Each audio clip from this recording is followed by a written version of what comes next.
থাকবে, নামাজি মুসল্লি আলেম আল্লাহ ওয়ালা লোকেরা মসজিদের দায়িত্ব থাকবে। দাঁড়িয়ে মোতা ফাসেক ফাজেল সুদ ঘুষ দেখা দেখি নেই, বেপর্দা নারীদের শুয়ে হই হই করে বেড়ায়, মসজিদেও যাই, কি বলে ধর্মস্থানেও যাই, মুসলমানদের অমুসলিমদের স্থানেও যাই, এরকম মুনাফেক মার্কা লোক সব আমাদের মসজিদের দায়িত্বে। ও খোদার গল বেদখল হবে না তো কার হবে? কি গো, আমি ওয়াজ কি ইসলামের বাইরে করলাম নাকি? ভুল বললাম নাকি? ভুল বললে সোজা রাস্তা দাওয়াত করবেন না, মিটে যাবে। অন্য কোন রাস্তা দেখার শখ দেখবেন না। যারা শখ দেখেছিল খোদা শখ মিটিয়ে দিচ্ছে।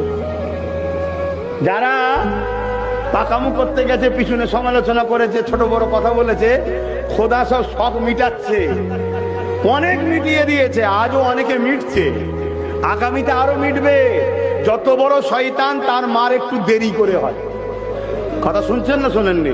ছোটখাটো শয়তানকে খোদা চট করে ধাক্কা দেয় যাতে পরিবর্তন হতে পারে। তাই পরিবর্তন যেই ঝাটকা দিয়েছে এসে তওবা করছে, ক্ষমা চাই চাই, মাফ করে দিচ্ছি। মাফ করাও দায়িত্ব আমার নয়, আল্লাহ নবী ধরবে আমায় যে মাফ করলিনি কেন, কিন্তু চাইতে হবে ক্ষমা তোমার। শুনছেন না শোনেননি?